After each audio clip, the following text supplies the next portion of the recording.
Hey, what's up, everybody? Welcome into the Blogger Bowl.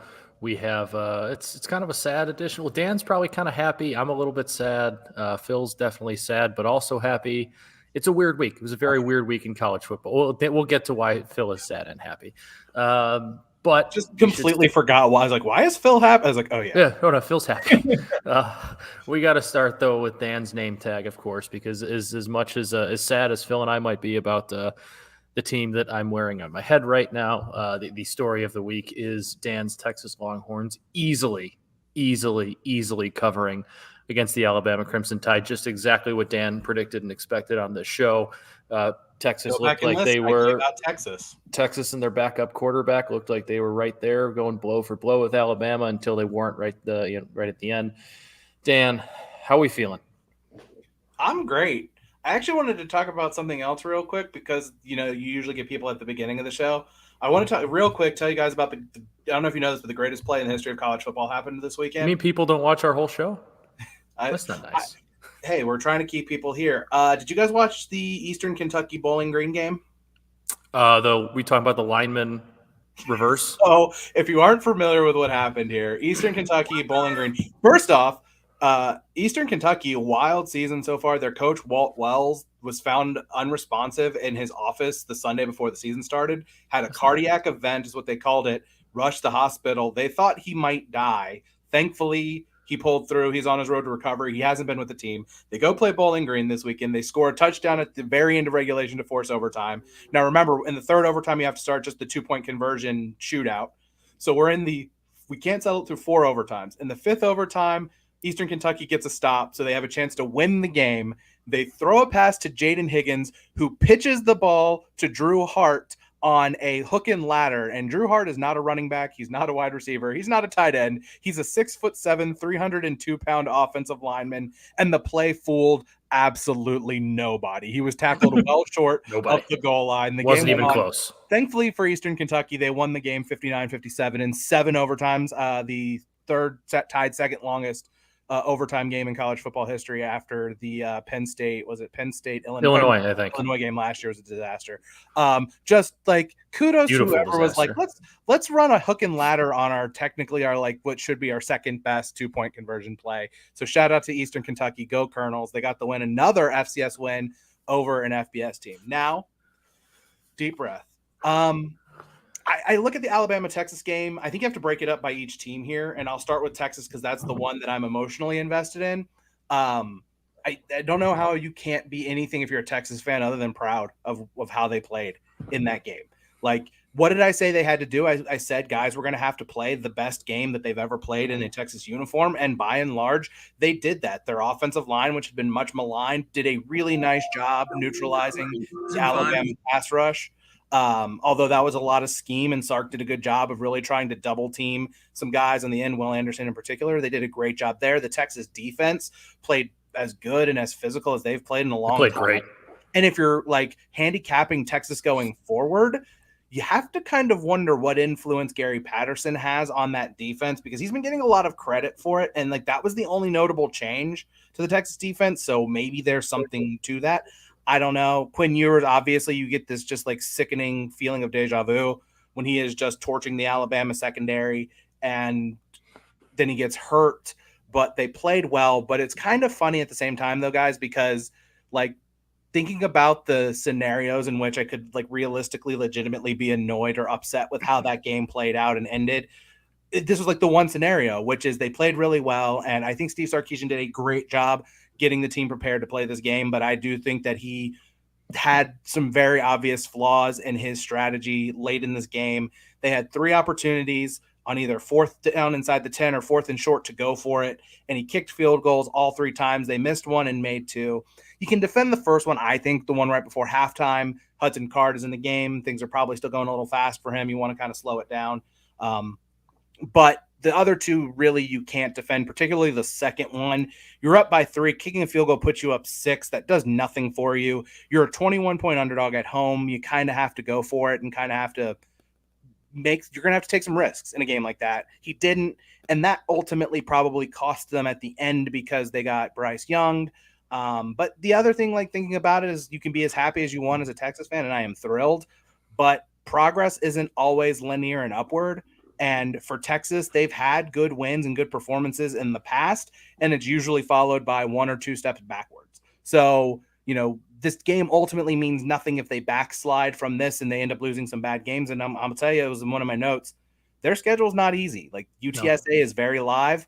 I think we can officially say that there might not be a playoff caliber team in this conference, but maybe Oklahoma, but they're probably the only one. But they're not a bad team. There's a lot of good teams in there. West Virginia's not bad. TCU's not bad. Like the bottom of this league, the floor has been raised considerably. So if they don't elevate their level of play, they're probably going to end up not performing as well as they want in building off of this. On the flip side of this, man, Phil asked there, and I think you have to break that down 2 ways specifically for them too. Phil last week asked if he thought there might be some kind of sleepiness with Alabama. And the crazy thing is, I don't even think it was necessarily that. No. They just played really sloppy. 15 penalties, and the penalties are something you can correct. That is something that is, I think, a correctable, teachable thing very quickly. A team like Alabama can figure that out. But they committed 15 penalties, and they got away with a couple that should have been called that probably changed the outcome of that game a little bit too. Pass interference in the end zone, the face mask that would have given Texas a 1st and goal. Like, there were some things there. But when we talked about Alabama in the preseason, we said, we think this team's very good. We think this is the best team in the country. However, there were some question marks. And the question marks were, is the offensive line going to be better than it was last year? That was an expectation. The wide receiving group was a huge question mark coming into the season. And after that game, I think they don't have any answers at either of those 2 spots right now. The offensive line did not play particularly well. They created the one big run for Jason McClellan that was as much about a missed assignment by a linebacker as it was anything they did. Otherwise, like an unremarkable performance from their offensive line. The wide receiver group just still unimpressive. Bryce Young's average depth of target was 6.1 yards, which was his lowest of his career. He has not completed a pass that has traveled 15 yards or more in the air this season. He's the only quarterback in the SEC who has yet to do that. He targeted Jahmyr Gibbs. I think Jahmyr Gibbs had 8 catches in that game. I think that was more than 4 more than any of the other receivers. They've got a problem there, and their secondary is also a huge question mark. Quinn Ewers was finding a lot of success throwing it deep against that secondary and even missed a touchdown, almost had a touchdown on a bomb there. So there are some serious question marks for this Alabama team that they're going to have to figure out as we move forward. As neutrals, what did you guys think of what you saw? I was super impressed with Ewers coming out of the gate. My one thing that I thought could happen in this game, because he's such like a gunslinger and a gamer, he could come out and just make plays right away and put Alabama behind the sticks a little bit. And that's what happened. And I think he is a great person for college football, because he can go out and have a performance and continue to that throughout this game. And then the next week throw like 3 picks. And he's, I think, going to approach it in a true gunslinger mentality, which at Texas, as they're entering the SEC, is something that is incredibly fun for a neutral viewer. The one thing that also really stuck out to me as well is as you mentioned, kind of the lack of explosive playmakers that we're used to seeing from Alabama. Like, where is the wide receiver who takes a 8-yard slant, juke somebody, and all of a sudden is running 10 miles per hour faster than everybody down the sideline? Even from a back perspective, Jahmyr Gibbs is a great back. I think he's like a solid, very good back, but who's going to be a great all-purpose back. But again, they don't have someone who takes the top off of a defense, who absolutely bullies you. And I think that starts with the offensive line. So it's going to be interesting to see Alabama down the stretch now, going into the teeth of the SEC schedule, which I'm a lot more excited about, because a team that we thought was not infallible by any means. I'm higher on Georgia than I am on Alabama, and have been throughout kind of this process so far. But I think now can Alabama play with Georgia? I think Saban can obviously make the adjustments. He always does. Playmakers always emerge. But as a person who likes to see a lot of shakeups in the SEC and likes to see top teams lose, I like to see these chinks in the armor. It makes going into the playoffs more exciting. Now, the downside of that is we haven't necessarily seen that with Georgia yet. So again, it's a type of thing where, maybe one team falls, another rises, but at the same time, I'd rather see Alabama losing right now. And it also just makes their schedule a lot more interesting. Yeah, for me, it's like you don't usually see an Alabama team that doesn't have one of the best, if not the best, offensive lines in the country. You don't usually see them struggle that much. You don't usually see them having these issues where there's at least they don't have anybody really that they can be considered, at least right now, like an elite deep threat. I feel like I saw them run that 5-yard, 7-yard out to the tight end with the name with 2 apostrophes that I can never remember how to pronounce it. But like, I feel like they ran that play a bunch and they kept going back to Gibbs, which is fine. And I trust Nick Saban to get rid of the penalties. That's not going to happen again. They're not going to have 15 penalties when the season starts, winding down. They start playing and rounding into form. But like, they need to find some playmakers. They need to do it fast headed into the SEC season.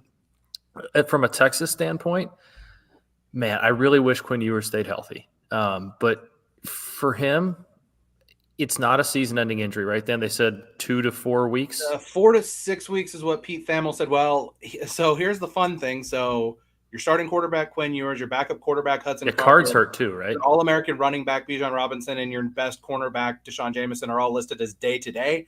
Quinn Ewers is not day-to-day. They're not going to say what his injury is. The long story short, 4 to 6. Hudson Card dealing with an ankle injury. I'm assuming he's going to be good to go in that game. Is it right now? I think Hudson Card's he's as good as any backup quarterback in the country or most, and he's a pretty good guy to have coming and filling in for a few weeks. But from a Quinn Ewers standpoint, like this kind of like his stock is so incredibly high right now, and I feel like this helps him avoid the letdown against a really tough team like UTSA. And obviously, you don't want him to be hurt; you want him to play. But this does kind of leave him in a spot with a whole lot of goodwill, with a lot of momentum, where maybe he can take some more time to grasp the mental side of the game. Obviously, he has all the physical tools, but maybe he can do a little bit of learning and get himself ready for Oklahoma. I'm just trying to spin zone the Quinn Ewers injury as much as I possibly can. But like you talked about it, we're used to Texas having these big performances and then having a big letdown. This does help Quinn Ewers avoid the letdown spot. And if Texas does go out and struggle against the UTSA team that is, by the way, like you said, a pretty darn good football team, they're by no means a rollover. Like there is at least a little bit of a reasoning for that. But after that game, like, man, you said it, like Sark had a couple spots he could have went for it. And I don't blame him as much for taking some of those field goals as you probably do. But like you leave that game like thinking we left points on the board. We had a drop touchdown pass. We obviously had the blown safety, intentional grounding, whatever call that was there. There were a couple missed tackles. Like, man, like you got to be feeling obviously good about yourself, but like that wasn't a fluke. That wasn't like we got lucky. We hit some plays. We hit some shot plays. We got some calls. Like you arguably kind of like were in control and should have won the football game with some of the drops and missed plays you had there. It also wasn't a track meet, which I expected more of a track meet. If Texas, I did not expect a defensive battle. I expected a track meet. So shout out the Texas linebacker core because they were fast as heck. Like honestly, that was the most surprising aspect of the game for me is seeing them run sideline to sideline and seeing the creative blitzes that were coming through and getting to Bryce Young and putting him under duress. Again, I wish that last one got home, but at the same time, it's just like Texas defense looked like a defense that I haven't seen from Texas maybe ever. Yeah, I mean, the Texas defense, the end of the Mac Brown era, not the end of the Mac Brown era, the end of their good years in the aughts, like when they basically started to bring in some good defensive coordinators in the around 04, 05, from then up until right around the time Colt McCoy left, like that era. So the Vince Young years, the Colt McCoy years, they had some really good defenses. I mean, when they had guys like Earl Thomas around, and they always had one of the best secondaries in the country. But yeah, like the physicality up front was surprising for Texas, and that was really, really exciting to see. And my last point on this, you talked about Ewers coming back and all that, just to clean up something on it. It's a non-throwing shoulder injury. Yeah, so hopefully that means that will expedite his return to the field. And I'm just saying it would be absolute legend shit if he comes back for the Oklahoma game and beats Oklahoma. Like absolute legend stuff if that's what happens. And that's the earliest game on the timetable that it seems to be. I'd imagine he's going to fight like hell to try to be able to play in that game as long as he can manage because that's what it is. Yeah. It's pain management. If you can manage the pain there. Need that one to be like one of those, like nobody knows. We're very tight-lipped all week. Everybody's whispering, but nobody actually knows for sure. And then Texas takes the ball first and you just see Quinn Ewers trot out onto the field and just the stadium erupts. Need that moment. Moment real bad. Absolutely. But Texas, back. We're back. We're hashtag back. Speaking of pain, however, some pain for my esteemed co-hosts here and for a bunch of teams who were big favorites on Saturday. The Sun Belt Conference is coming for that ass. Just SEC, Big Ten, Sun Belt. It's undisputed. Yeah. That's how it is. You can't deny it. You can't fight it. I would probably put the Sun Belt ahead of. I'd probably put the Sun Belt ahead of the Big Ten right now. Nevertheless, we'll start Notre Dame, Marshall. I didn't turn it on until the very end to watch the last couple of drives. Like, what happened? Brutal. It was just it was miserable. Like, I will say this. The defense played hard for 3 quarters. The offensive play calling was extremely uninspired. The amount of zone reads coming out of the pistol formation for a gain of 1 to no yards was just inexplicable. And then I think we saw a quarterback who really showed himself as a first-year starting quarterback at home, and the moment got a little bit big for him, where he telegraphed, a couple passes, one for a pick six, one for a bad pick, where I think other options were available. But it just doesn't seem like the Notre Dame offense was put in a position to really succeed, because as soon as they should have started the game with him running zone reads not out of the pistol, where he has an option to take off himself and not run up the middle, because when they got Tyler Buchner going, that's when he settled in. That's when things looked better. But at the end of the day, it was blown opportunities and like inexplicable bad plays at bad times. And so again, I'm not as down and like burn this whole season down, because it's a first-year head coach. The schedule's not that tough moving forward. There's some tough spots, but like at the same time, this was always going to be a kind of ceiling. I thought a 10-2 team. Now I don't think they're going to win out. So I was more just sad, and just like I knew they were going to come out slow. I had, when you have a gut feeling a team's going to come out slow. It just had that feeling they were going to come out slow. But the difference is Brian Kelly always wins that game. So Brian Kelly in the past, not when he started off. When he started off, he had some very, very inexplicable losses to some horrible teams, South Florida being one of them, and a near loss to I think to Tulsa to start. He did lose to Tulsa, I believe. Did lose to Tulsa. So like again, this has happened before, but like again, it's just I think we're conditioned as Notre Dame fans for the past 6 or 7 years that Notre Dame has these games again versus Ball State, versus Vanderbilt, versus a lot of these very average teams, Toledo last year, where they just find a way to pull it out because Brian Kelly is great at some last minute, changes. And they've also had veteran quarterbacks. They've had Ian Book for 3.5 years in a row, who was the winningest quarterback of all time. Last year, they had Jack Cohn, who was had started tons and tons of games and was a practice squad NFL guy. So they've had a veteran presence at quarterback. And so when you get put in these situations with a non-veteran quarterback who's albeit not that accurate and more of a running quarterback, it's just not a recipe for things to go smoothly. What I'm most disappointed in is the play of the offensive line so far. It's just there's no excuse for that. They have all the talent in the world. They brought back Harry Heastand. There's a lot of optimism going to the year with this group being able to bully people. They're one of the worst rushing offenses in the country. Interior, especially. I think the interior 3-0. Jared Patterson's been dealing with an injury. The tackles have been playing fine. The tackles have been fine. The interior 3 have just been absolutely brutal. And while I think Ohio State, the first game, did play well up front, man, they didn't really even challenge them. And I feel bad for Tyler Buchner that he got hurt, because this was probably an important development. This was an important development year because, like you said, the ceiling was always probably 10-2, maybe 11-1, and things went absolutely, perfectly right. But you needed Tyler Buchner to develop to be ready for next year, because that's when you have it. I think not only does this cost Tyler Buchner this year, but this very well might cost him a starting job next year, because you probably can't go into next year banking on, Tyler Buchner having his first development year. And I don't think he's played enough this year to really grasp that, to develop enough. And you clearly saw it in the Marshall game. I mean, there was the fourth down with the pick six. He dropped back, stared down his first read, threw it late, and it was picked off and ran back. He had was probably his second read. He had Michael Mayer on a 5-yard out for a first down turn up. He would have picked up 10 more yards. Like, the kid is not developed. He was not ready. He's not really reading defense as well. And when his first read isn't there, he either forces it and throws it late or tries to run. And that's a recipe for getting hurt. Drew Pine's going to come in, and I think he actually might be a little bit better for what this offense wants to do, because I think he's been around long enough to read a defense, but still I don't think he's by any means a long-term answer. But I think you said it right, Phil. Like Notre Dame's played with fire like this before several times. I think they ran into a Marshall team that's actually probably going to end up winning 8 games this year or so. And not that that's an excuse. You should never lose to Marshall at home. But the program's in a not retooling state, I should say. I don't think it's rebuilding, but you just have a lot of people learning on the fly. And you have a offensive coordinator learning on the fly. You have a head coach learning on the fly. And there's going to be these bumps in the road. I mean, Kirby Smart lost to Vanderbilt 17-16 in his first year at Georgia. I'm not saying Notre Dame's going to beat Georgia, but that's just an excuse of things that can happen in 2 first-year head coaches. As good of a coordinator as you might have been, as good of a recruiter as you might be, you still need to learn and you're going to have to do it on the job. And that's what he's doing. He's learning on the job, and there's going to be mistakes to be made. I still believe in Marcus Freeman.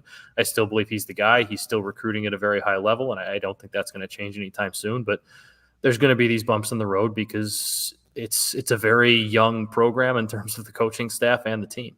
Yeah, and final thoughts here for me. It wasn't like it was inexplicable coaching decisions. So it wasn't like, hey, this was a terrible timeout, or why would you kick it here, or why would you go for it here? So I felt sound about the coaching decisions from a head coach perspective and like the critical moments throughout the game. But I think which is a good sign, right? And it's not oh my God, can you believe he made this critical error that cost them the game? But then also after the game, it was pure accountability, which this is a loser talk here, but you listen to the difference between Marcus Freeman in this press conference versus Brian Kelly in this type of press conference. Brian Kelly goes out there and blames his team. And Marcus Freeman goes out there and says that we need to be better. This loss is on us all. Like, we are going to figure out a way to get better. And that's, again, a bit loser talk, and it's easy to say, but it's refreshing to hear and refreshing to like a guy. So we'll get into this in the Thursday show, but I like Notre Dame to rebound in a big way this week versus Cal. I also do think the one bright side from the offense, and I hope that I think they'll have to see this going forward because the film does not lie at all whatsoever. Notre Dame, the first 2 weeks, had been rotating 3 running backs pretty regularly, pretty evenly. They found their running back, Chris Tyree.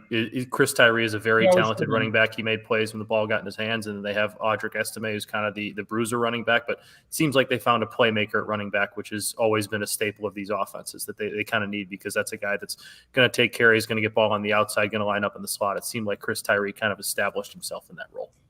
I don't know if I necessarily agree that they're going to bounce back in a big way against Cal, because win the game. Okay. Yeah, that's fair. I don't know. You have to be a real sicko to want to watch Cal football right now. That's a big way after Marshall. Yeah. And like, you have to be a pretty big sicko to want to watch Notre Dame football right now. That's what I am. Elsewhere in the Sun Belt, other big upsets. Appalachian State beats Texas A&M and steals College Game Day from them, by the way, which is the absolute most hilarious aspect of that. It wasn't like they did anything fancy. They just played maybe the greatest game of keep away we've seen in college football in a very long time. Texas A&M ran, I think, 38 plays from scrimmage. Now, they did have a kickoff return for a touchdown, so that's going to take away a bunch of plays, but like, it's not like they were going to be running 10 possession still. Play. Yeah, like, okay, they're up to 45 plays instead of 38 plays in that game. Things are imploding for Jimbo Fisher. Evan Stewart, who is a 5-star receiver who they got to sign over Texas. He retweeted a tweet from December where another recruit said that Texas A&M has the players but not the scheme, and Texas has the scheme and not the players. Denver Harris, the number 23 ranked player in this past recruiting class in the country, he liked a tweet today from someone describing the Texas A&M offense as expired in 2014. So there are big problems in Aggie land right now, and for that reason and that reason alone, you should probably hammer Texas A&M -5, 5.5 against Miami, which we'll talk about. That's going to be one of the big games we talk about on Thursday. Just a disaster there. Any quick thoughts you guys have on that? Go ahead, Phil. It made me feel better about the Notre Dame loss because, like, 1,000,000%. Like, it's, again, I'm a person where when something bad happens, I want something worse to happen to somebody else to make myself feel better. Absolutely. And so, like, in this situation, Texas A&M fans are pretty insufferable. Jimbo Fisher, insufferable. Again, with all the recruiting money that they've been throwing around like crazy, it's fun to see them just lose. Like, it's not like they got screwed. Like, they just lost a game in which they scored 14 points when they had they really scored 7 points too. So it's like against Appalachian State, who gave up absurd amount, even with the lack of possessions, they gave up 60 plus points last week. So it's like, it's not that they were running into a juggernaut in Alabama. So this just makes me want to look at the future, what the point spread is, Alabama versus Texas A&M, and just mash the Alabama over, because you know that Nick Saban is just drinking these Jimbo Fisher tears and it's fueling him even more. So again, anything like this, it's just a bad look for the program. To lose in this way, just a bad look for the program, especially when they're supposed to be good and people are like, hey, Alabama, they could be a playoff team this year. It's like, no, they're not even a competitive SEC team this year.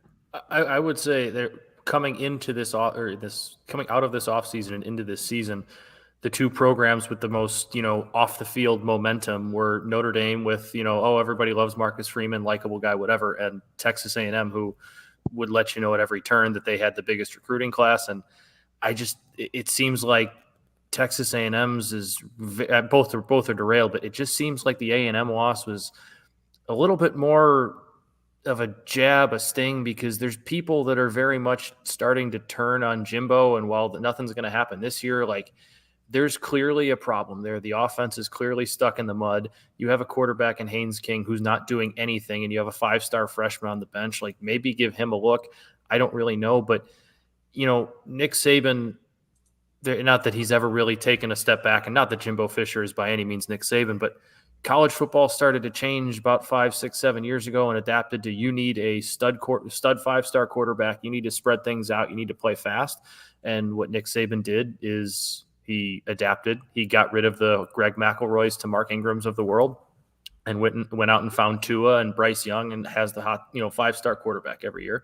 Jimbo's still trying to make, the Florida State offense that won a national championship almost 10 years ago work, and it's not working, and he's not adapting. And if you don't adapt, you die. I mean, that's college football. That's football. That's sports. That's just about anything. So that's something he needs to take a pretty big look in the mirror. And the best coaches that do adapt stay alive. You saw it with Nick Saban. He put the ego away and adapted.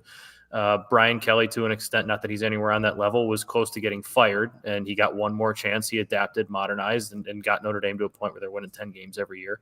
Jimbo needs to take a look in the mirror and start changing some things, because the old way of doing things is not working, even though that oil money is sure bringing in a lot of new recruits.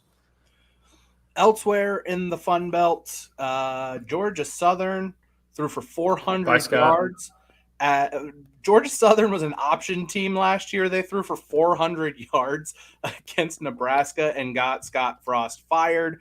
Just like Scott Frost would be fired before Oklahoma. You heard it here first on the Blogger Bowl. We did not buy Nebraska. Yeah, no, we did not. Shout out to Clay Helton, of all people, who it was very weird. I don't know if you watched the end of that game, but Clay Helton, the handshake with Scott Frost was very solemn at the end of the game, because Clay Helton was in the exact same spot the same week, it was the same week, because I think it was a week 2 loss last year. It wasn't their third game like it was with Nebraska, but like, he knew what was going to happen. It was very solemn, but they completely remodeled what they did. They bring in Kyle Van Treese, a quarterback from Buffalo, and they changed their offense entirely and put up 400 yards on Nebraska. I kind of wanted to get a little bit more into that once we talk about the line, because the line movement on this game has been fascinating to me.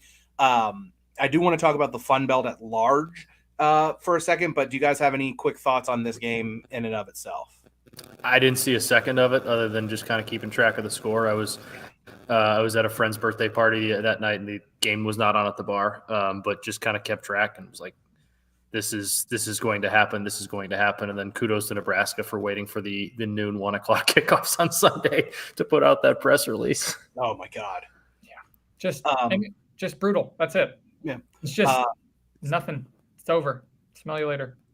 Fun fact, I tweeted this from the BetSports account earlier today. BetOnline has odds on the next Nebraska coach. Matt Campbell is the favorite. There's a journalist out there he says it's a done deal. I don't know if I believe that or not. But you can also bet on Ndamukong Suh at plus 2,500 to be the next Nebraska head coach. And I'm just saying, I've heard worse ideas. But I wanted to use this platform because we have, it goes out to the BetSports YouTube page, which has a couple thousand subscribers. It goes out to the BetSports Twitter, which has 16,000 followers, Matt. So I wanted to use this platform to talk about the Fun Belt for a second, because I haven't had a chance to talk about the playoff expansion. And in my opinion about the playoff expansion is, I think the Sun Belt Conference might be the conference that benefits the most from the expansion of the college football playoff to 12 teams, where the top 6 conference champions get an automatic spot in the playoff. Obviously, it's good for the Big 12 and the Pac-12, keeping their seat at the table. But the Sun Belt is positioned right now to become the best Group of 5 conference in America. I'll talk about some of I have a section called college football bleakness coming up later, and a lot of that has to do with the Mountain West, which is a conference that is on the downswing right now. Obviously, the AAC is losing Cincinnati, Houston, and UCF last year. I don't think UAB, FAU, Charlotte, North Texas, Rice, and UTSA really do a ton for them. I mean, maybe adding UTSA if Jeff Traylor sticks around for a while will help there, but those very, very smart additions to go out and get Marshall, go out and get James Madison. They have added some good teams. There's some historical rivalry element in this conference from the FCS days when you talk about Georgia Southern and App State and Marshall, and James Madison. Like, these are the programs that were winning national championships around North Dakota State in their dynasty, their dominance. It also has a southeastern footprint, so they're aware of the high school talent is. I mean, this is a conference that has showed its ascending. We talked about those teams. Georgia State, depending on which number you got it at, covered against North Carolina. Second straight week that program played really well against a Power 5 conference team. So just the Sun Belt just having a great year, and I don't think that this momentum is going to slow down. By the way, they haven't really played anyone great yet, but James Madison, once again, absolutely kicking the shit out of somebody this week, so kudos to them. Do they play anyone of James Madison of substance outside of the conference? I'm not sure you have their schedule pulled up right away, but that's a team I'm becoming more and more intrigued by because they just come up and, while they're playing not the greatest competition early, just steamrolling. Also, so go ahead. Just James Madison, just great uniform team too. You guys know I'm a fan of purple, but the purple and gold, that pops. Yeah. James Madison ineligible to win the conference, but they do play a full conference schedule this year. They do, however, play. Is Arkansas State in Conference USA? Or are they in the West? They play Arkansas State. The only team of note outside the league, they play November 5th. They play Louisville, which that one might be interesting because that's at a spot in the year where if things keep going bad for Louisville, they might be. Louisville bounced back and beat UCF. Yeah. Oh yeah. Just like everybody saw coming after getting blown out at Syracuse. That wasn't on my list, but thanks because I completely forgot about that. Just Gus Malzahn tried to lose that game and found a way to lose that game. Yeah. So shout out to the Fun Belt.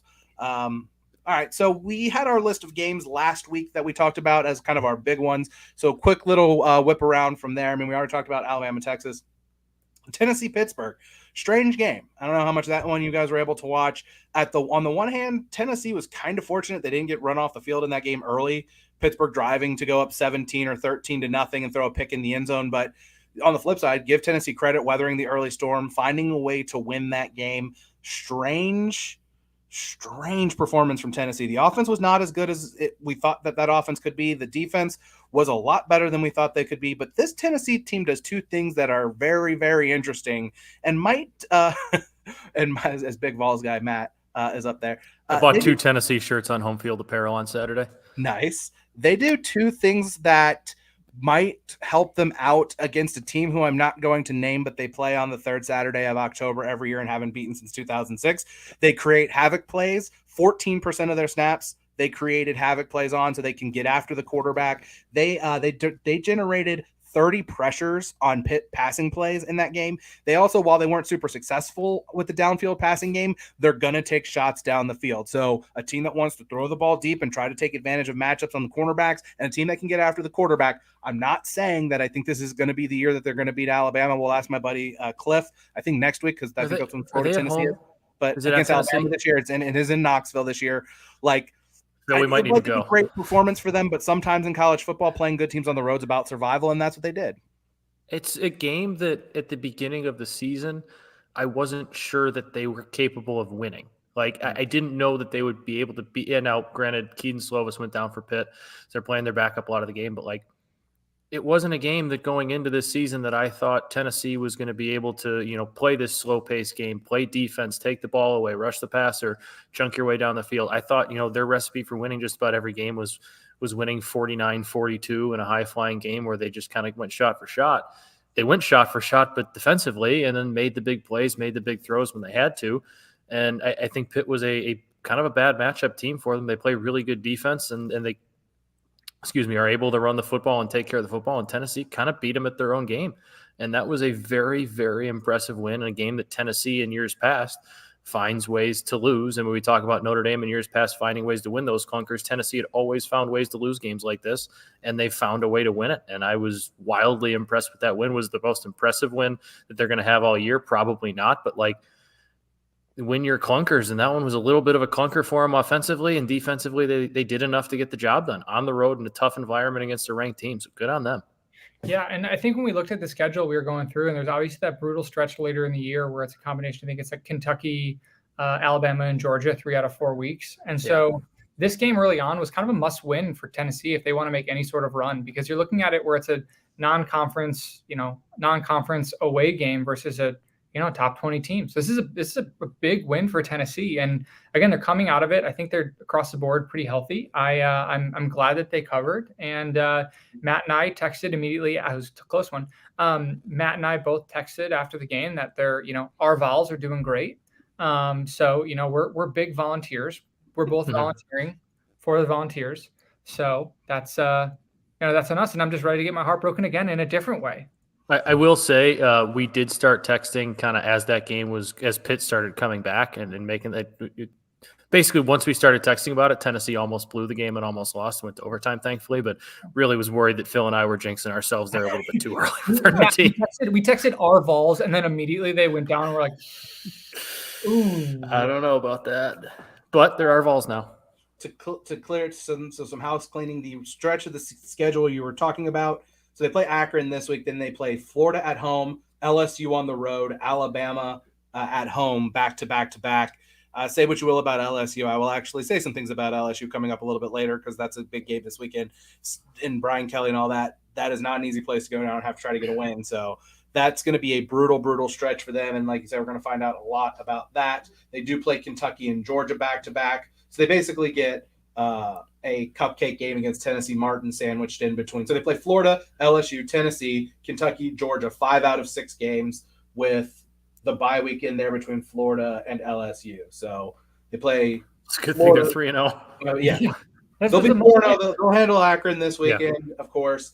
So they'll be 4-0. They'll play Florida. If they win that, they're 5-0 going into their bye week, or 4-0 going into their bye week, and then it gets really, really dicey from there. Speaking of Florida and Kentucky, I only wrote down about 12 words here. R.I.P. Anthony Richardson, America's Heisman Trophy winner after week 1, came back crashing down to earth. A pick 6 was the deciding play in that game, so his Heisman Trophy chances are done. Mark Stoops, is that the Stoops brother that's at Kentucky? I still never know. That man can coach his ass off, and people are linking him as one of the candidates for Nebraska, which he would be absolutely insane, because until Kentucky starts demanding he actually win 10 games every year and beating Georgia every now and then, he's got the best job in America, but they find ways to win games, and that's all I really have on Florida. I've watched most of the game. That's all I really have. Ugly game. Kudos to Kentucky for going into a hostile environment and getting a win. I still don't think Will Levis is very good, but Kentucky's defense is very good, and Mark Stoops can coach football. That's it. That's all I have too. Still not buying Levis. But again, that was just a sloppy game in the swamp. But if you go into the swamp and you're Kentucky and you win 2 years in a row, when Florida had this game like circled for revenge from last year, and then just go in and beat them in a brutal way, hell of a coaching job by Stoops. It's weird because if you told Florida fans that they'd be 1-1 after these 2 weeks opening up against Utah and Kentucky, they'd probably be like, "Oh, all right, we'll take that." Like, it's not great, but you'd say, we'll take it. Probably assuming you lose to Utah and beat Kentucky. And now the way you're 1-1, you're like, shit, are we good? I don't really is Anthony Richardson like, you're not feeling nearly as good after 1-1 as you would have thought if we would have told them preseason they'd be 1-1 after 2 weeks. That's absolutely fair. The nightcap, I think the most interesting game for a lot of people, one of those beauty in the eye of the beholder kind of games, Baylor and BYU in Provo. Baylor I think you were to ask Baylor fans or tell Baylor fans that they were going to commit 14 penalties and get absolutely nothing from Blake Shapen and lose in overtime, I think they'd probably be okay with some of that. It was big boy football. Those were 2 teams that were physical. Those were 2 teams that were going to hit. Offense wasn't great, but Baylor, I actually kind of came out of this more impressed with Baylor in some ways than I did BYU, simply because they didn't do a lot well and they had a chance to win that game. But I mean, Dave Aranda is a great coach, and he has built a program there that can sustain. BYU, they get the win, though. Now they hit the road to go play Oregon. Man, just a physical game, an ugly game until late, exciting finish. And if you stayed up until 2 a.m, you got to see some pretty decent football. I did fall asleep a little bit. And I tried so hard to stay up for that whole thing, but I was all tuckered out. It was a big day watching college football for me. But the first half was, I mean, like you said, Dan, if you would have read those stats about Baylor post game and said, what's the score? I would have said BYU would have won by 40, and it wasn't even close. Yeah. Like, Baylor kept that a game. Dave Aranda can coach some football. Still impressed by BYU not really having their best game and coming away with a win, too, against a tough team. But I left that game being a lot more impressed with Baylor than I thought I was going to be. Same. And again, I talked in the beginning of the season that when a lot of these dicey games coming into the Big 12 late in the season, it's going to come down to coaching. I think Dave Aranda has showed that he can pull ahead in some of those games. And so I still like Baylor down the stretch to, still compete for the Big 12 title. Absolutely. I just had a couple of other quick hitters before my so much bleakness in college football section. Just want to shout out Jonathan Smith, the head coach at Oregon State. They drive down by 3. They have a chance to kick a field goal to go to overtime, and instead he goes for the win, and they get the win at the end of regulation. I just like a coach who has balls and will do that kind of thing. I don't know if it was the right decision or not, but he went for it. He put his trust in his team to go and get the win. A back and forth kind of game there. And then my last thing I wrote down before my last section, it just says Wisconsin, Iowa, Spider-Man meme, tired of these programs. It isn't cute or funny or whatever. Washington State was fun. I can't remember the name of that quarterback that you guys both talked about. I blank on his name every time. But yeah, I'm excited to watch Washington. Like, I think you guys both called it early. Washington State's going to play some really fun Pac-12 after dark games. Cam Ward, my goalie. Can't wait to watch that. Yeah. Can't wait to watch those 10 p.m. kickoffs with him. That was Wisconsin's not fun, but I left that game thinking Washington State's pretty fun. And also those gray uniforms for Washington State on the road. I love them. I absolutely love them. Think they're very clean. Yeah, I can't wait. Again, I'm excited to them. I mentioned it in the preseason. They're going to play spoiler in the Pac-12. I don't know when or where, but I don't even know if they'll necessarily need to play spoiler. But again, it's fun, and it was as Dan mentioned last week, such a weird matchup, but such a fun matchup. So it didn't make sense, but made all the sense in the world at the same time. Yeah, I was watching like these colors don't seem like they should be playing each other right now. So they get a bad Colorado State team who is in my next section of the show this weekend. Then just the most set up situation. You'd say you don't know if they can play spoiler or not. They play Oregon, they play USC, they play Utah. They get Oregon and Utah at home. They play Oregon next week, so they get a gimme. Should be a gimme against Colorado State. Oregon has to play BYU, and then they win that game. No, my playing spoiler. I think Washington State wins that game. I don't think they can play spoiler on the fact that I don't think the Pac-12 has anyone in contention for the playoffs. I think early on I thought they'd be. I thought they were going to spoil Utah or spoil a team that had playoff implications. I just don't see that happening for the Pac-12 this year. But sorry, go ahead. I mean, Coach. No, that's really it. That's really it. Well, I will say that, remember, without divisions this year, with the top 2 teams just getting into the conference championship game, they could play spoiler for the Pac-12 race. I mean, USC is the only team who's got a shot to make the playoff in that league right now. Utah runs the table. It's not going to matter. I don't know about that. If Utah runs the table, it's not impossible, but it got a lot harder. Take back what I said. I was thinking they needed Florida to be a top 10 team, in my opinion. It depends on how things shake out. Like a one-loss conference champion is always going to have a shot. Like last year, potentially could have happened, and it just didn't happen. If USC keeps doing what they're doing and has 2 losses, both of them to Utah in a regular season and conference championship game, and Utah wins those games fairly convincingly, I think Utah has a pretty good shot. But they need a lot of help. Yeah, I retract what I said about the Utah not having a chance. Cameron Rising doesn't have a chance to win the Heisman, and that's where my mind went. But no, if Utah runs the table, I think they're very, very live. I don't think losing in week 1, a game they should have won against Florida, is disqualifying for Utah. I really don't. Add Washington State plus whatever at Oregon to my card for there. You go. Week. I love 2 weeks whenever that game is. Already making a card for that. Yeah. So I have my section that says so much bleakness in college football, a lot of ugly shit around the country. Colorado not competitive against Air Force last week. I think 41-10. the final score there. I'm not sure a program has suffered as much because of the pandemic as Navy, who has been bad since the pandemic season, got blown out by a bad Memphis team this weekend. Charlotte continues to be unable to stop anything. That situation is going to get very bad for Will Healy. The Virginia offensive line is horrendous, and they might have broken Brennan Armstrong, who was 13 of 32 for 180 yards and 2 interceptions against Illinois. They had the ball. I went back and watched some highlight, like a condensed highlight package of that game. I think they had the ball 3 times in the first half in Illinois territory, like started 3 times off of turnovers and turned it into 3 points. Colorado State losing by double digits to a bad Middle Tennessee team. Nevada losing by 14 points to Incarnate Word. Utah State losing 35-7 to Weber State. Like, these are all Mountain West teams, those last 3 that just like, I thought that conference was going to have like tiers good and bad, but I don't know that anyone outside of Air Force is any good in that league this year. FIU losing 41-12 to Texas State, who might be a bottom 10 team in the country this year. And then God love the UMass Minutemen, the saddest field goal you'll see in football this year, a 19-play, 69-yard drive to kick a field goal with 23 seconds left in the game to lose 55-10. At least it wasn't to lose 55-3. Yeah, I mean, so not a lot of good stuff there. Not a lot of, just so much bad stuff, rather. Sorry. So much bad stuff around the country that's kind of disheartening because, I mean, Navy's been fun for a while. I think we all think Colorado could be a lot more fun than they are. Virginia was a lot of fun last year. The Navy, we love the troops here. And Utah State won that conference, and like they had very weird, like very, very fortunate luck a lot of times last year. But to lose by 28 points to a very good FCS team, yikes! Not a good look. Anything else you guys want to add before we do some quick hitters on the? I think I wrote down 12 games for week 3. Oh, I was going to do that at the end. We can. Go ahead and we give the plaudits now. I was going to talk about it ahead to at the end of the show, but let's go ahead. The play of the week. Yeah, so it's for me. I talk about this SportsCenter top 10 play of the week. I've been talking about my Holy Cross Crusaders, but the football gods both taketh, but then oftentimes they giveth back. So again, people who know me, I was down bad on Saturday. I was down bad. It was tough. Yeah, same. I was there. Yeah. And so rolling into a Holy Cross Crusaders game versus, Mac Powerhouse Buffalo, people have been saying. Many people.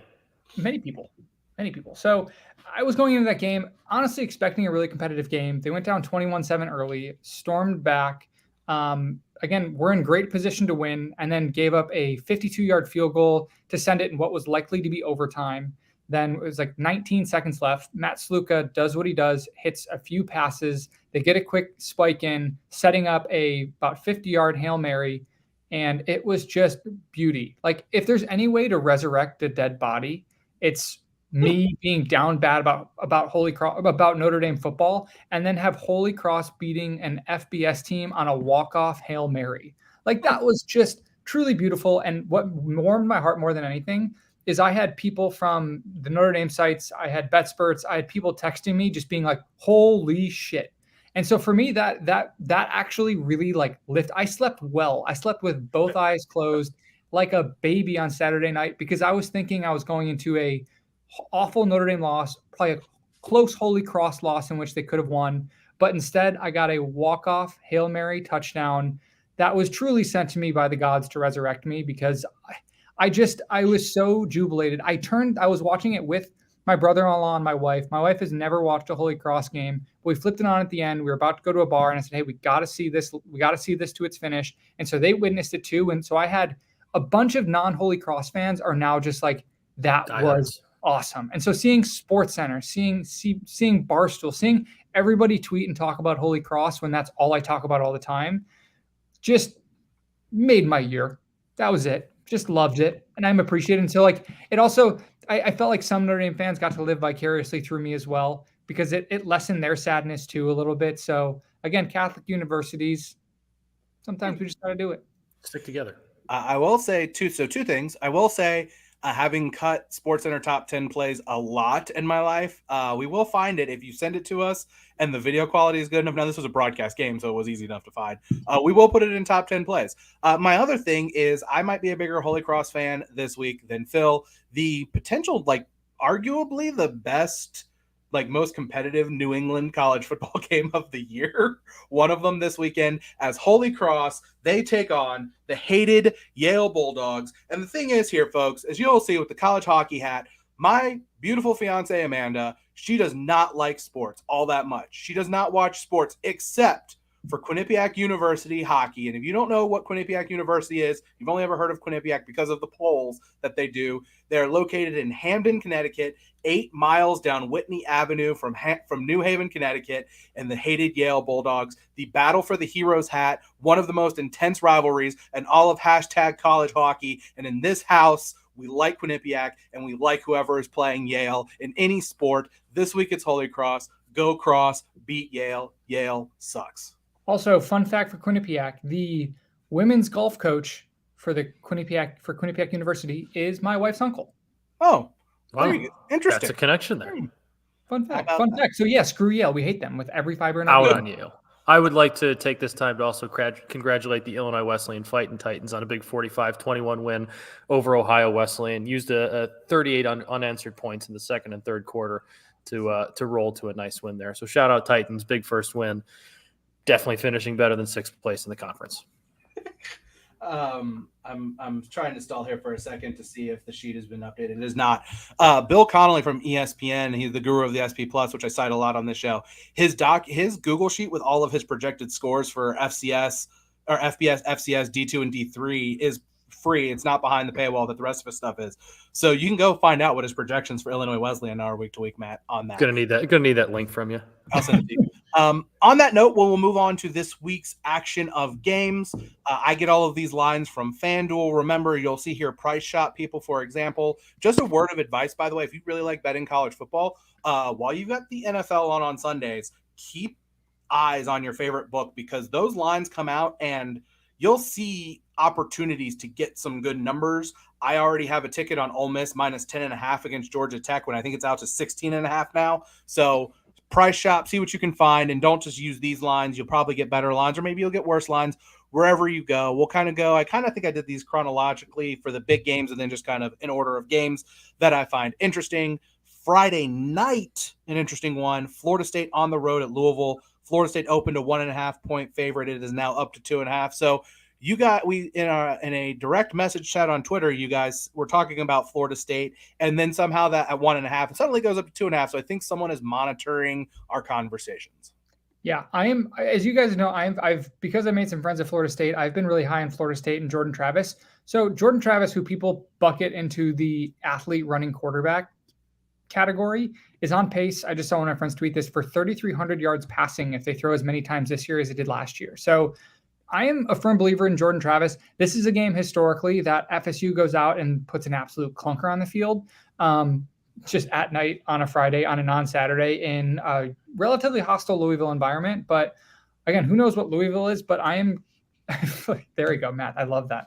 But I am going to keep believing in Florida State this year. So again, I like them. I like them to win by 10 to 15 points if they can limit turnovers.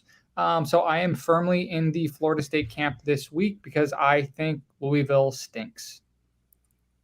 I don't know anything about Louisville. They've played 2 games, and I have no idea what is what about them. I know Malik Cunningham is good. I don't know if anything else about their program is good.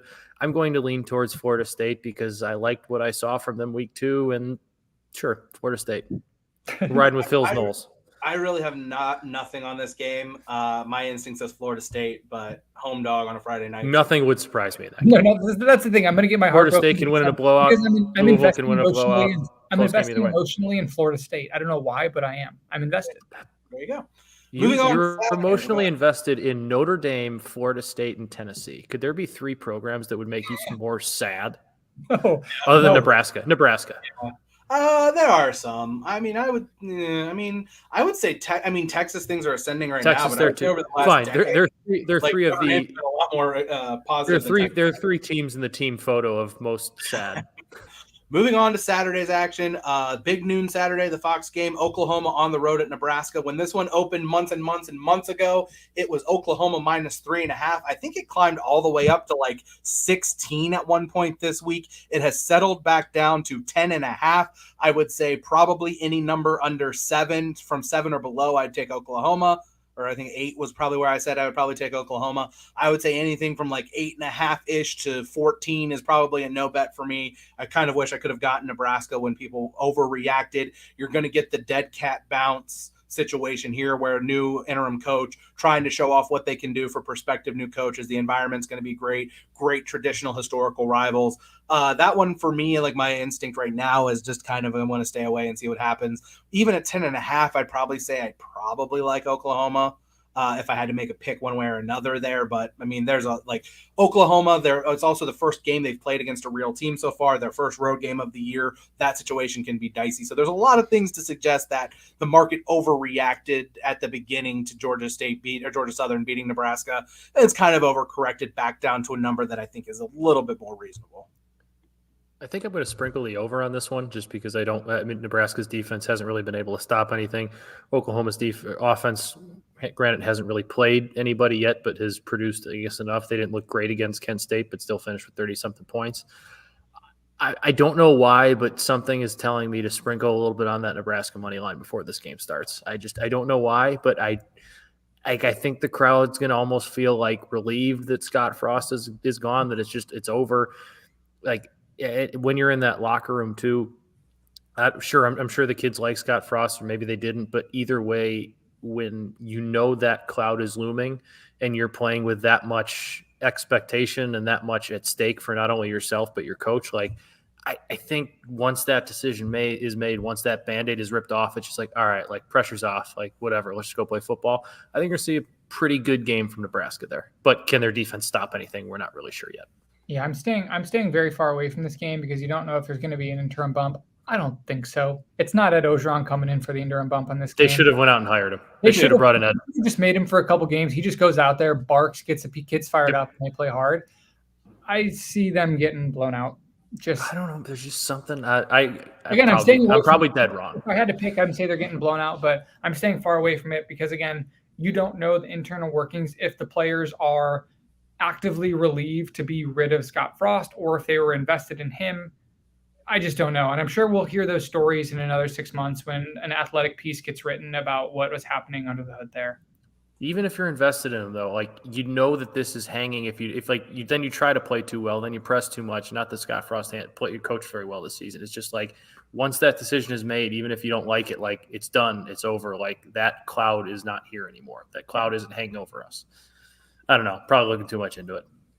I mean, I think it's fair. I have no sense of it. Like I said, I think 10.5. If I was like in a picks pool, I'd probably take Oklahoma. No strong feeling there. BYU on the road at Oregon. Oregon opened 6.5. Obviously, the Georgia game changed the minds of a lot of people. They are now a 3.5 point favorite. I can't make a determination on this game till I know if Gunnar Romney and Puka Nacua, the wide receivers who missed the Baylor game, are going to be playing or not for BYU. But BYU coming off a very physical, hard-fought, emotional overtime win, turning around, going on the road to Oregon. I think Oregon might be a little bit under. Like it might be one of those where people might be overvaluing BYU a little bit, and Oregon might have something to prove here. I don't know.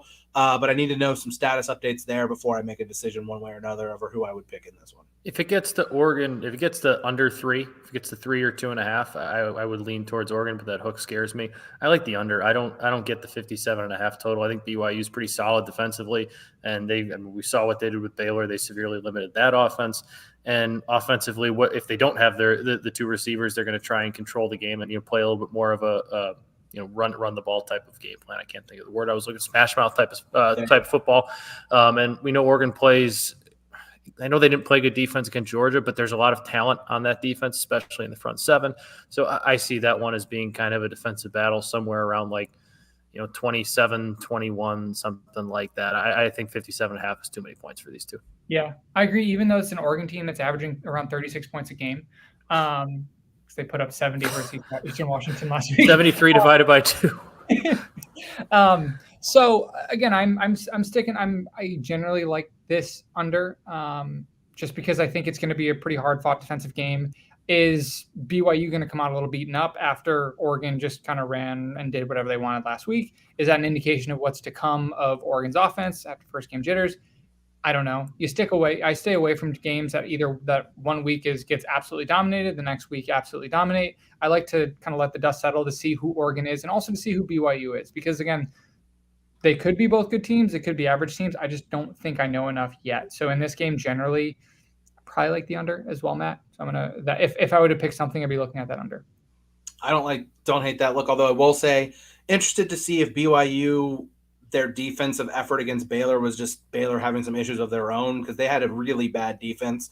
BYU did last year. So, but it is Bo Nix. Although I will think that Bo Nix playing at home in Oregon instead of a virtual road game at Georgia will help some, but who knows how much. Stinks. Speaking of Auburn and teams that stink, Penn State at Auburn and quarterbacks that stink. Penn State, yeah. Speaking of Penn State opened a 1-point favorite. Penn State now a 3.5-point favorite on the road.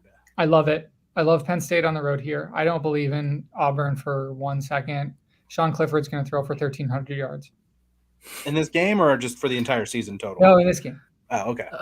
As much as I don't believe in Sean Clifford, I do lean towards Penn State here. I don't think Auburn is all that much this year. I haven't been impressed with them. I think Auburn's fans are kind of dead inside right now too. Yeah, I think they're in that waiting period until their coach gets fired. Personally, I think it's insulting that any Big Ten team that's not Ohio State is a 3.5-point favorite on the road against any SEC team that's not Vanderbilt. So that one is, I'm eyeing it. I'm not saying it's on the card necessarily or not, but that might be a principal play for me. I don't think I'm going anywhere near it, because Sean Clifford is capable of losing his team any game. But if I had to pick, it's firmly on my card. It's kind of a bit, because I have to lean into it at this point. Well, that's true. You do. You've hitched your wagons to Sean Clifford. Congratulations. Michigan State at Washington opened Washington -3. I think like at one point Michigan State was a 3-point favorite. This one's had some weird movement. Washington, a 3.5-point favorite. I have no idea what to expect. This one might go on my card for an over. Brad Powers, who's a well-known handicapper in college football, gave out the over yesterday. So piggybacking on that a little bit, the over went up a bit. It's back down to about 57.5. I don't know that either one of these defenses is going to be good enough to stop the other offense. I think the 57.5 is kind of considering Washington is not fully considering Washington has a new coach who is a very good offensive coach, and Kalen DeBoer. More than anything, though, we talked last week, had so many games with just kind of want to see what some of these teams have. Michigan State was one of the big surprises last year, lost a lot. What are they going to have this year playing their first real game? Washington under Kalen DeBoer and Michael Penix, what are they going to have? But Washington 3.5. I don't have any idea what to expect as to who's going to win this game. Most of the analytic numbers, I think, actually say you should probably sprinkle some Michigan State money line on this one, but I don't know. I have no idea. I would lean over, but yeah, I don't think we know enough about either of these teams yet. I do like Kalen DeBoer and what he's done so far in Washington, but neither team has really played much. So I would lean over and then just probably hope for some fireworks. I haven't watched either team really at all. My only fake storyline is the Michael Penix Jr. revenge game, simply because he's playing against a Big Ten opponent. But I literally have nothing on either one of these. Big time revenge game, because the Indiana-Michigan State rivalry is just a brutal one. It's massive. Everybody knows it. It's the battle for the old wooden spoon. I don't know. Sounds right. Everyone has a rivalry game. Miami on the road to Texas A&M. Texas A&M opened -9 after what happened this week. I don't know if it was just necessarily because of what happened this weekend or if it's been a slow trickle down. Now 5.5 for me. This is kind of one of those bounce back situations for A&M. It's going to be an ugly game, I think, but Miami also playing their first real competition of the year. Bethune-Cookman, they were uninspiring they got booed against Southern Miss for a poor first half. They're on the road, and you can say what you want about Jimbo, and A&M fans are not happy with them, but I think they rise above that, and that's going to be a loud, raucous place for Tyler Van Dyke in Miami. I will beat this drum till the end of time that I don't think Mario Cristobal is a good in-game coach. So again, I don't know if it's going to go on the card or not, but as long as it's south of 7 and 6, I'd probably lean A&M. What do you guys think? Yeah, I'd be the same way. It's kind of one of those things where the colors just don't seem to match up. You get the kind of the candy Miami colors in Texas A&M, in College Station. That's just it's kind of one of those things where it just doesn't line up for me. Can you picture Miami going into College Station whenever that is, regardless of how good they are, and the Miami, and going in and even being competitive. It just doesn't seem like it's going to be a thing to me. It seems like a game where people overreact on Texas A&M and Miami lays an egg. So again, I kind of like it I like the 5 points that A&M is getting. I don't think it's going to be a blowout, but I think A&M kind of has a, get right game. And we kind of see that Miami is just not that great this year. I lean towards an under here. I don't really know what's going to happen between these two teams. I want to believe what you guys are saying about A&M and think that they have a bounce back effort and all that. I just also don't believe in Haynes King at all whatsoever. And I think he's just kind of proven he's not much. And I don't know if he's going to be able to score a ton. So I am on the under, and that's probably about it. But it's already down to 45.5. I think it was like 48.5 this morning. That is even getting to be a low number. So this might be a no play, or maybe like some sort of teaser where I may tease the total up to 51.5 or something. But that's about it for me, I think, on this one. Mississippi State, a 2.5 point favorite at LSU. It opened LSU minus 3.5. I'm assuming this is all because of the loss to Florida State. Suddenly now has LSU a 2.5 point underdog at home, which is interesting to me. SP Plus has this as basically an even matchup. So LSU may be getting some value there. I don't have any thoughts on this. I just want to shout out LSU. LSU played Southern this past weekend. Southern University, I think, is like 8 or 9 miles away from LSU, and they had never played each other in football. LSU scheduled Southern to come play at Tiger Stadium, which means the Human Jukebox, the Southern band, got to go play in front of that crowd, and they tore it the hell up. Just search Human Jukebox on Twitter. First and foremost, right out of the gates, they played Neck. And if you know the whole history of the song Neck and how the LSU band's not technically not supposed to play it because they took the lyrics and they add some words to it that they're not supposed to. But the Human Jukebox rocked that damn stadium down. It will give them even more credit for something too. By the way, they started their halftime set by forming the halftime score on the field, which I believe was 51-0 LSU. I was going to say it was 35-0 at the end of the first. Yeah, it was 51-0 at halftime. They spelled it out. Shout out to LSU for scheduling it, and shout out for Southern, the Human Jukebox, for being one of the best damn bands in the land. But anyway, Mississippi State, 2.5 point favorite at LSU. You guys have any thoughts, any opinions, any sides that you're eyeing in this one? I like Brian Kelly in this one. I don't like Brian Kelly, but I like him in this environment versus a completely up and down Mississippi State team. I think he's going to get his guys relatively right, and I think it's going to be close, but I think they're going to win. I don't believe in Mississippi State. I liked Mississippi State when they were getting the points, but I don't like them now that they're giving. I would probably lean towards Brian Kelly and LSU here, but it's in Baton Rouge. This one, it just feels like such a toss-up to me. You kind of don't know which team for either side is going to show up. So interested to see which LSU team, I guess, shows up. You don't really learn much of them from their win over Southern, but I have to think they'll play a little better, a little more consistent than they did against Florida State. Yeah. So that's it for like the games that I think I would describe as big games. I just have some other ones written down that I thought were interesting, and I gave you guys the option to add some, and you guys didn't. So we're just going to go over the games I thought were interesting. Another trying a fact-finding game for a couple of teams. Purdue at Syracuse. Purdue a 1.5 point favorite in this game. I would gloat a lot more if I didn't go 1-3 last week, but my only win was my head-to-head with Matt on that Syracuse UConn game. You got me. Syracuse's offense has been very efficient so far. Garrett Schrader has played very, very well. Sean Tucker is an awesome running back. They've got some juice. I don't know how much. Have you seen his tweets after games? Yeah, he's the Magic Johnson of college football. Yeah, it's beautiful. Matt, have you seen it after games? Who? Sean Tucker, the running back. No, I have not. It's always like Syracuse. It was like Syracuse beat UConn 41-14. I had this many yards. I can do better, but the team was great. Go Qs or something. Yeah. It said, this weekend we won Syracuse 48, UConn 14. I'm okay with my performance. I could have done better, but I'm pleased with the outcome of the game. I rushed for 112 yards TD and 4 receptions for 17 yards. Again, the team balled out. I'm just getting started. Every single game is just like a matter-of-fact tweet, and it's wonderful. Yeah, it's Magic Johnson. It's the Magic Johnson college football tweet.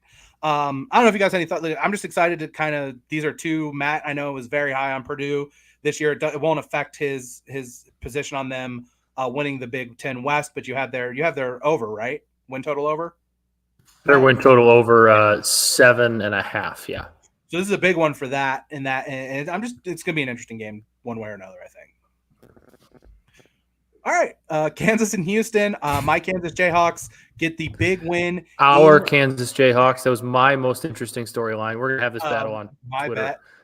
And if they win, if they pull off the upset against Houston as a 10.5-point underdog, we'll cash that in the third week of the season. Fun fact for you: I don't know if you saw my tweet on Saturday night.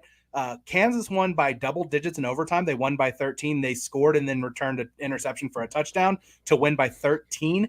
Since college football went to the overtime format in 1996, they became just the third team ever to win an overtime game by double digits. Arizona State beat USC in 1996. And then shout out to the Betsperts family and our CEO, Reed Rooney, his Central Michigan Chippewas were the last ones to do it in 1998 against another directional Michigan school in Eastern Michigan. I'm very tempted to take Kansas and even like maybe sprinkle some Kansas money line, like the all-time Kansas Jayhawks heat check. I think I'm just going to bet Kansas every game this year. Because Houston hasn't been overly impressive, like kind of lucky to win the UTSA game, lost to Texas Tech this week, just kind of an interesting one there. Speaking of Texas Tech, they are on the road at NC State, open 8.5, NC State a 10.5-point favorite. Texas Tech has got some juice. Like this is going to be a good test for an NC State team that people thought that this was going to be like their non-conference schedule was favorable this year. I don't know if that's going to be the case. This team is I'm very high on Texas Tech this year. I really like the amount of talent they brought back. I was impressed with them in that Houston game. I'm becoming a Texas Tech guy so far this year. I'll take Phil Silence as he has no thoughts on that one. I've got nothing. I've been underwhelmed by NC State. That's it. Yeah. SMU and Maryland, another let's see what these two teams are made of. It's a 3.5-point spread, but the only thing I care about, the total in this game is 69.5. I think we have our first potential gong show total. Can't be high enough. Good quarterback battle in that one. Good quarterbacks. Mordecai and Talia. Maryland doesn't play a single lick of defense, so I'm just excited to see some points there. And then the last one, another kind of fact-finding game for USC. Final score may be a little flattering for how the Stanford game played out. Stanford maybe hung around a little bit more than they should, had absolutely no answers. At least Caleb Williams and Jordan Addison look absolutely electric playing together, and Lincoln Riley's offense opened 16 down to 12.5 for a Fresno State team that maybe has taken a solid step back this year. Yeah. From a team that was very good. It's not so much dogging them. I just think they were a very good team last year, and they might just be okay this year. I expected a lot more out of them, and I thought we'd see a lot more out of them in that Oregon State game, and we just kind of didn't. And I don't know if that says more about them or Oregon State. Excuse me, but I'm leaning towards USC in that one just because I especially with the number dropping, I have not been impressed with Fresno State. Yeah, which is sad because I think early in the year we circled this game as like a sort of test for or even kind of an overfest. But again, slightly underwhelmed, not slightly underwhelmed by Fresno State so far. And again, USC I'm excited for them to play like a real game. I don't know when I'm kind of looking ahead to their schedule to see when that happens, but hope it's this week, but it might not be. Yeah. I don't know.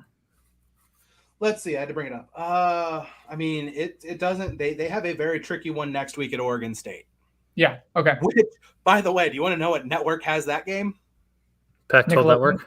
That's a Pac-12 network game. Like one of the most interesting Pac-12 games of the season early on, and it's on the Pac-12 network, which shout out. I want to shout out my Longhorns, by the way. I had bought a trial to Sling. I bought a month of Sling TV half price because Texas's 2 of their first 3 games are on Longhorn Network, which is not on my cable package. So I have Sling TV for another couple of weeks, which has Pac-12 network. So I will be able to watch it. Hit me up on Twitter if you want, or in the comments. I might live stream it. I might point my web camera at my TV, set up a channel so that people can watch it. Do you remember when it was Oklahoma Army? When it was literally it was on pay-per-view, and some guy just put it on Periscope, and people on Twitter were like watching Army almost pull off an upset against Oklahoma. Yeah, it was like 4 or 5 years ago. It was on pay-per-view. It was wild. Good job, Larry Scott, the most destructive force in college athletics in our lifetime. Anything else that you guys want to add? Any other games on your radar? Not talking picks or anything specifically. We will obviously save that for Thursday, but do you guys have any picks or anything that you want to add? Honestly, Dan, you covered them all. You said we didn't have any at the beginning of the show. That's because you listed off just about all of them. I think you covered them. Yeah. I'm looking at a Coastal versus Buffalo, -14 spread. I don't think Buffalo can rebound after such a crippling defeat to the Holy Cross Crusaders. So does Coastal Carolina getting 14 there? Is this a Grayson McCall game where Coastal kind of turns it around? Because they've had some very tight, close games so far. Just pulled up a sneaky victory versus Gardner Webb last week. So again, yeah, it was a tight one. So that's a game I'm eyeing. I might have already bet that game before I realized that Coastal was not that good this year. So I'm just going to ride with that one so far, but I have that right now at -14. It's one to monitor because I was not impressed with Buffalo. Holy Cross could and probably should have beat them by more. Yeah, I think Coastal might not be very good this year, which is a bummer because I thought that Army game was a really nice win, and then they go and they play Gardner Webb, who's not a good FCS team, and they were kind of lucky to win that game. So yeah. Coastal sadly might not be very good. Someone go hire Jamie Chadwell before things take a downturn and he loses Grayson McCall. But I mean, it's Coastal Carolina. They never even really had a football program. I will just throw out a teaser for Thursday. I have told the guys this. I am going to make what I think is probably the dumbest bet I'm going to make this year. Although if it wins, I might just turn this into a bit where I try to come up with a dumber bet every week. But I will have the dumbest bet that we've had on this show so far on Thursday. I can guarantee it, assuming the lines that I need to open up, which you can maybe extrapolate what kind of bet I'm looking for in that regard. But the dumbest bet that I will make on this show this year, at least so far this season, by far the dumbest bet we've given out on the show, I will give out on Thursday. So can we close out by patting ourselves on the back for our 4-pick parlay? Let's go. Prize Picks, the Riley Leonard, no doubter. I will say I was looking at that score, and because I wasn't watching the game, didn't have it on at first, but I saw the score. I was like, oh no, Duke's already up like 14-0. Yeah. Like, did we seriously misread that? And you look, it's like, oh no, he didn't really even come close. Jeff Sims, never in doubt. He was 4 yards away and then took a big sack. And I had this thought. So I thought it was the fourth quarter, and it turns out there's an entire another quarter. So I thought it was completely dead and buried, and I thought they were going in for their final possession. And I was texting Matt, I'm like, there's no way he's even going to be in the game anymore. And I looked and I was like, oh my gosh. Yeah, no, you're fine. Yeah, I'm fine. But again, that was me. I was almost down bad for that one. And the Michael Mayer one, that one was dicey for a while, but then he got a bunch of catches late, right? It was dicey midway through the third quarter, and then it was kind of like, let's start scheming for the best tight end and one of the two best tight ends in football right now. Yeah, we have a mutant tight end. Maybe we should give him the ball. There you go. It took him 3 quarters to figure out that one. So yeah, we'll be back. We'll do the same. We'll each have a play, and if we can find a group one that we like to make it 4th grade, if not, then we'll keep it at the 3. But hopefully we can find another community play. Prize Picks, if you're watching, put up some more numbers. I am interested to start diving into some. They don't have a lot up this week. Unfortunately they by Thursday they don't have all of them up because Friday they have everything up. But I'm hoping by Thursday they will have some listed for my alma mater because there's one angle that I'm really interested in, and I don't know if we'll have that or not, which would definitely be my play, but we'll find out. But we will talk all of the bigger games. We will each have, of course, our under the radar game, and we will give you our full betting cards on Thursday. You guys have anything else that you would like to add? I'm good. All right. See you Thursday. Well, for Phil, for Matt, I'm Dan. We will see you on Thursday.